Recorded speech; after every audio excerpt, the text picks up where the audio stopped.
Әлгі ана телевизордан көрсетіп жатқан еркекті мен көргенмін. Осыдан бір айдай бұрын бізге келген. Біздің жанымызда дүкен бар ғой. Содан 2 бөтелке арақ алды.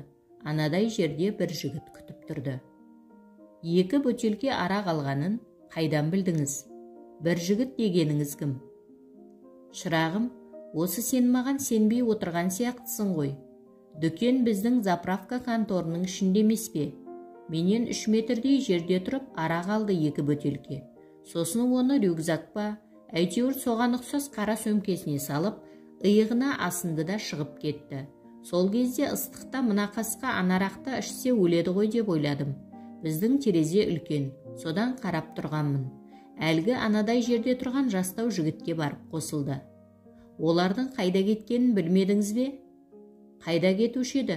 Күн ыстық, не үйлердің көлеңкесіне барады, не қарсы беттің барлығы бос жатқан, қамыс өскен жер емес пе? Сол жаққа барады да. Әзиз ойланып қалды. Апырау, сол қамысты айнала қарай беріппіз. Неге ішін аралап көру ойға келмеген? Мейлі сор болар, мейлі су болар, қарауымыз керек еді ғой. Негізі, масаға таланғысы келген біреу болмаса, сол қамысқа кім кірер дейсің деген учаскелік инспектор сөзінің жетегінде кетіптау. Ол тез ойын жиып, келушіге тағы да сұрақ қойды. Басқа бір өзіңізге оғаштау көрінер, ештеңе байқаған жоқсыз ба? Ол адамның денесінде жарақат болмады ма? О не дегенің? Ешқандай жарақат жоқ. Тек аздап пиво иісі шығып тұрды. Ол құрғырдың иісі ыстықта анадайдан ұрады ғой. Айтпақшы, тұра тұр. Ол сөмкесіне бөтелкелерді саларда, бір шумақ құсқанат жіп алып, соны шындылардың арасына салды. Бөтелкелер бір-біріне соғылып, сынбасын дегені шығар. Сосын 2 пластик стакан, бір кол алды.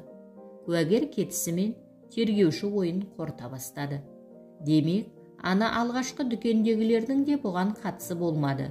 Сыра ішкесін мыналарға келсе, жарақаты болмаса, иә, не болса да әлгі 2 бөтелке араққа қатысты болып тұрған сияқты. Ана жігіт кім екен? Енді соны іздестіру керек болды. Дүкеннен де бақылауды алмау керек. Жұмыс бағытын басшылыққа ескертіп, Әзиз қала шетіндегі қамысты аймақты қарауға кірісті. Тағы бір күн нәтижесіз кетті. Тапсырылған басқа істерді жүргізе отырып, толастаған сәтте ғана қарағасын жұмыс өнсін бе. Әріптестері бөлімге жақында келген жас тергеуші Болат Аббасовты қасын алуға кеңес берді. Болатпен сөйлесе келе, Әзиз оның қылмыс ашуға деген ынтасын, аңға құмарлығын, біршама деңгейдегі аңшы балықшы екенін байқады. Әкем бала күнінен қасына ертіп, 6-шы сыныптақ мерген атанғамын деп күледі ол сөз арасында.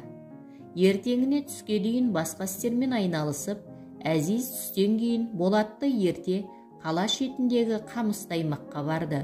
Болатқа өзінің қарап шыққан маңын көрсетті. Сол екен Болат күлкіге бассын.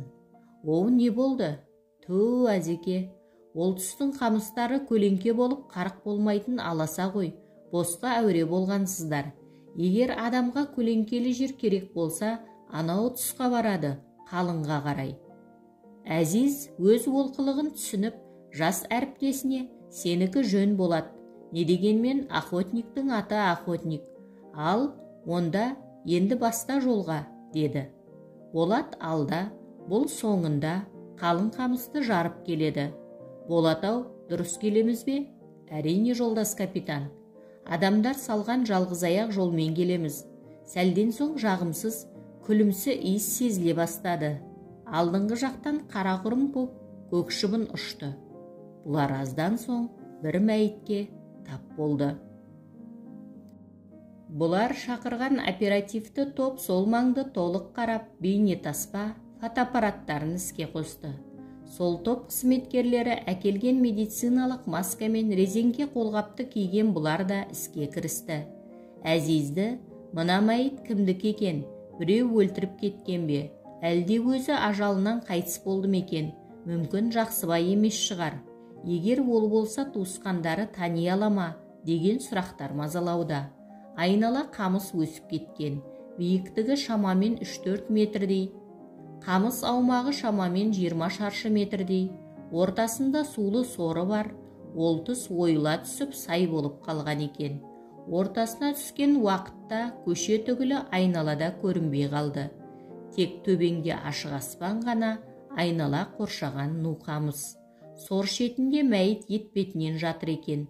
Жақындай келе, оның бас сүйегі ғана қалғанын, ал қалғаны толық шіріп кеткені, аяғының және қолдарының саусақтарынан дым қалмағанын, ал жанында түсі оңып, ағара бастаған қара сөмке мен ақ түсті кепка жатқанын көрді. Мәйітті шалқасынан аударғанда, көзі, мұрны, ауыздан ештеңе қалмағанын көрген Әзиздің тұла бойы денесі тітіркеніп кетті. Бұл мәйіттің Жақсыбайдікі екенін іші сезді, бірақ толық, нақты сенімді қорытынды жасау үшін сот сараптамалық және сот молекулярлық генетикалық сараптама қорытындысы керектігін есіне алды. Мәйітті дереу медициналық сараптама орталығының сарапшысымен қарау жүргізуге мәйітханаға алып кетті. Мәйітхананың сарапшы маманы мәйіт жүрек тұсынан ұрылған пышақ жарақатынан қаза тапқанын және бас сүйегінің сынғанын, аяқ және қолдарының саусақтарын шибөрі және тағы сол сияқты жеп кеткені жайлы алдын ала айтып, толық ресми қорытынды 1 аптадан кейін дайын болатынын мәлімдеді. Басқармада сапырылыс басталды. Енді қылмыскерді табу керек қой.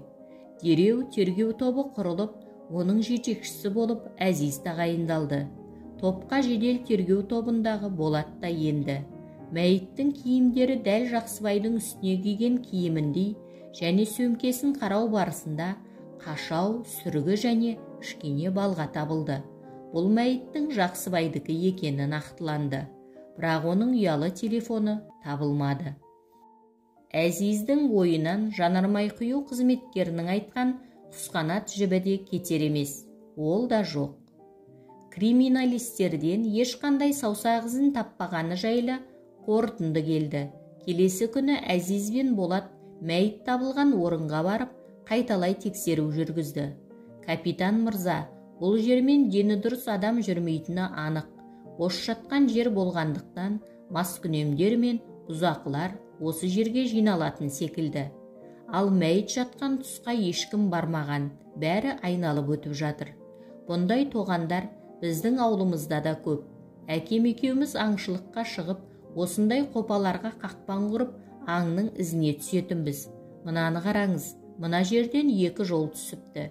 Бірі бұрыннан бар, себебі қамыстар төселіп, сәл тапталған.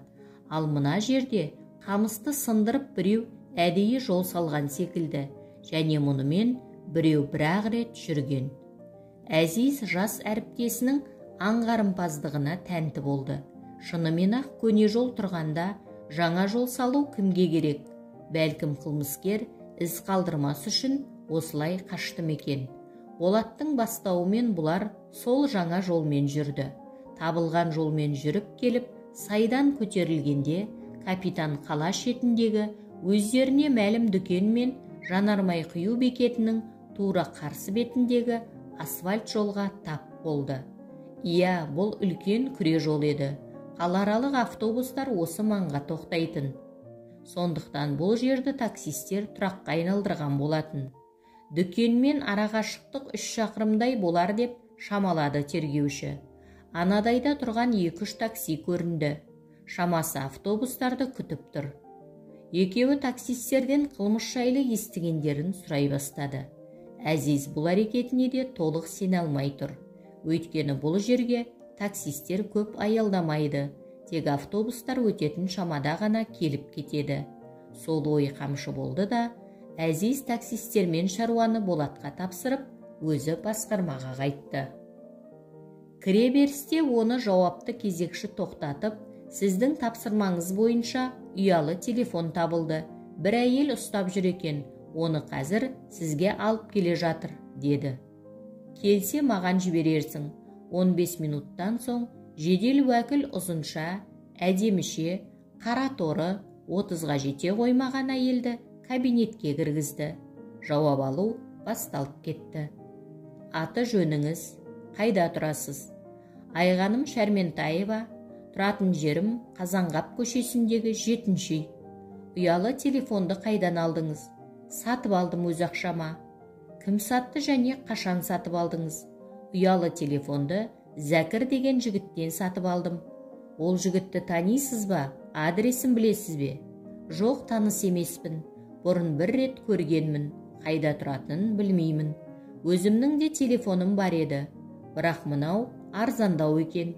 Екінші телефон артықтық етпейді ғой. Және маркасы да жақсы. Әзиз ұялы телефонды ашып тексере бастады. Бірақ ілік боларлық ештеңе таппады. Сосын Айғанымнан өзінің ұялы телефонын беруді сұрады. Тергеуші осы сәт әйел өңінің сәл құбылғанын байқап қалды. Оның телефонында Зәкір есімді адаммен хат алысу бар екен. Онда Зәкірдің Айғанымға өз сезімін білдіріп, кездесуге шақырғаны белгілі болды. Оны көрген тергеуші дереу криминалисті шақыртты. Осы кезде әйелдің түрі бұзылып, сасқалақтап қалғанын байқаған тергеуші одан сайын күдіктене бастады. Ұялы телефонды криминалист қатысуымен қарау барысында әйелдің Зәкір есімді адаммен 1,5 айдан бері сөйлесіп келе жатқаны анықталып, жігіттің сезім шынайылығының куәсі ретінде ұялы телефон сыйлайтынын айтқаны белгілі болды. Енді күдік Айғанымға ауды. Оның шындықты жасырып отырғаны анық. Әзиз Айғанымды көрші кабинеттегі жігіттерге тапсырды. Оған қатысты тіл қатушы болмаңдар, ойлансын. Олар да бұл әдісті түсіне қойды. Тергеуші ой үстінде. Не істеу керек? Қалай сөйлескен жөн? Қатты сөйлесе тұйықталып қалама, әлде ашуланар мекен? Жылы сөйлесе, мұны әлсіз біреу деу мүмкін. Сасқалақтауы тегін емес, іштарта сөйлегені дұрыс болар. Ойына тағы да құсқанат жіп түсті. Бір іске бекінді іштей. Ол бір қызметкерді жаңа базарға жіберіп, жұдырық көлеміндей полипропилин жіп алдырды да, куә айтқандай бірнеше жеріне қарапламастермен белгі салып, оны бірден көзге түсетіндей үстел үстіне қойды да Айғанымды шақыртты. Айғаным үстел үстіндегі шумақ құсқанат жіпті көргенде, мыналар бәрін біледі екен деген ойға келді. Өңі құбылып, көз шарасы үлкейіп барып қалыпқа келді. Тергеуші үнсіз. Әйел қобалжи бастады. Әзиз де осы сәтті күтудеді. Тыңдашы қарындасым, бұл ұялы телефонның шын иесін біреу өлтіріп кеткен. Сенің Зәкір туралы толық айтпай отырғаныңды білемін. Көзің шындықты айтып тұр, бірақ